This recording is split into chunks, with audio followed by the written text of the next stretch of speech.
விண்வெளி செல்லும் இந்திய வீரர். இந்திய விண்வெளி ஆராய்ச்சி நிறுவனமான இஸ்ரோ மனிதர்களை விண்வெளிக்கு அனுப்பும் ககன்யான் திட்டத்தை செயல்படுத்தவுள்ளது. இந்திய விமானப்படையைச் சேர்ந்த 4 வீரர்கள் தேர்வு செய்யப்பட்டுள்ளனர். அவர்களுக்கான பயிற்சி இந்தியா, ரஷ்யா மற்றும் அமெரிக்காவில் வழங்கப்படுகிறது.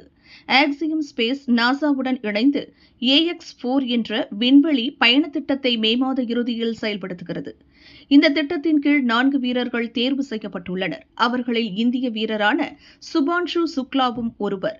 இந்த திட்டத்தின் பைலட்டாக சுபான்ஷு சுக்லா செயல்பட உள்ளார்.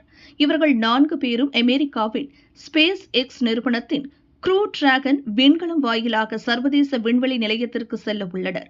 அங்கு 14 நாட்கள் தங்கி ஆராய்ச்சியில் ஈடுபட்ட பின் பூமிக்கு திரும்புவர். மீண்டும் கார் விபத்து, காயமின்றி தப்பிய அஜித். குட் பேட் அக்லி படத்தை முடித்துக் கொடுத்த